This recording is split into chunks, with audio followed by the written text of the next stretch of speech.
I guess I'm a little numb still, but it's a big honor. I don't think growing up you ever put those type of things as a goal or something you want to accomplish. It just happens over a period of time. So certainly very appreciative, thankful.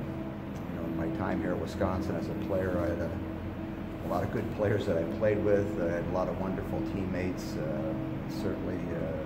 It was a pleasure getting an opportunity to play. As I mentioned yesterday when it was first announced, I started as a stick boy, watching games at the Coliseum in between the benches of the home team and the visiting team. So I got a first-hand view and up-close view of Wisconsin hockey. And as I was growing up as a young player, you always dreamed and hoped that one day you got an opportunity to put on that jersey. And now to the point, many years later, February, watch my jersey go up in the rafters at the Kohl Center. I still remember the first night when we opened up the Kohl Center as an assistant coach on the men's side, and what a special night that was, and certainly the special memories that the Kohl Center has provided for our athletes and our sports that have played in it over the time of year. And so to get the honor of having your jersey hoisted up to the rafters, certainly an honor and certainly very special to be part of that. Do you remember why you picked number 10, or why you got number 10? That I don't know. I remember watching Dean Talvis in number 17, wore that at Memorial for my 3 years there, and I always thought if I was ever going to be a Badger, it was going to be number 17, but the guy that was wearing it when I got there was pretty good. He was our captain, Mike Eves, and again, wonderful player, and got a chance to play with him for a couple of years, and so I guess we defaulted to number 10. But my son got an opportunity to wear it here. My daughter wore it for a couple of years on the women's side, so it's been a special jersey for a lot of players over the course of time, and certainly for my family and my son and my daughter.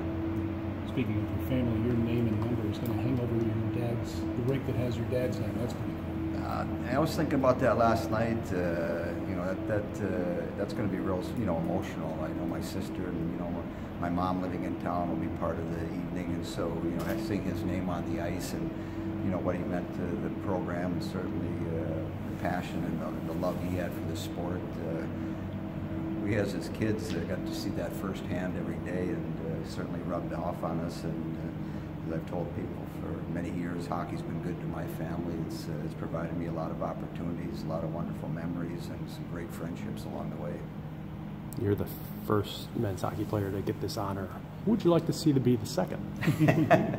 Well, as I mentioned, during my time, we had a lot of good players that I got a chance to play with. I mentioned Mike, and you look at Steve Alley, and some of my line mates, Mike Meeker and Les Grauer, and quality of players we had. And the guy that wore it after me, John Newberry, was a pretty good player. And so there's a lot of wonderful players that not only had great careers here in Madison, but certainly went on to win Stanley Cups and have long tenders in the National Hockey League. You think of Chris Chelios, they literally had to cut his skates off to get him to retire. He played so many games, but our present head coach Tony Granado's had a wonderful career, and so there's a lot of players that certainly are worthy of it, and it makes the honor probably a little bit more special knowing that you're the first one.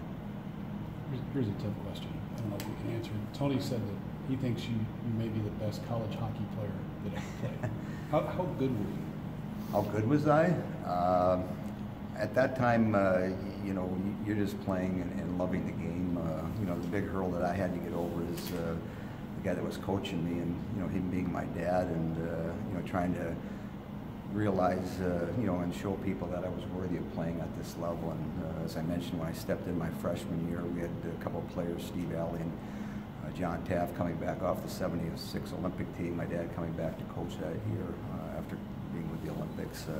We had a good team, got off to a good start, ended up winning the national championship, and I think that quieted some of the critics, not all of them, but I don't do rankings.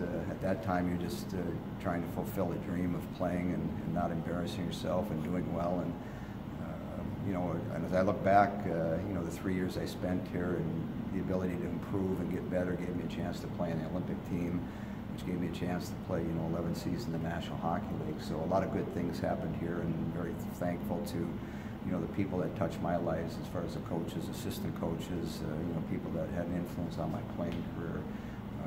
There was a lot of them, and very thankful that you had that type of support as you were growing up.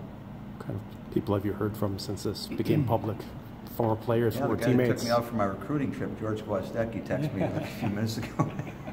So yeah, and I'm not big into social media, I think, as you all know, but I'll be getting that, I'm sure. So it's, you know, like I said, you're sort of numb when Barry called me the other day, and I didn't have no idea why he was calling, other than maybe to congratulate, you know, where our team was at this position and going into a bye weekend. But you know, when they mentioned that, and he mentioned it, it was just sort of you sit back, and you know, as time goes on, as a couple of days have gone on now, you know, it's going to be a special night for a lot of different reasons. You know, having my mom in the building and my dad's name on the ice, I mean, are probably the starting points of it.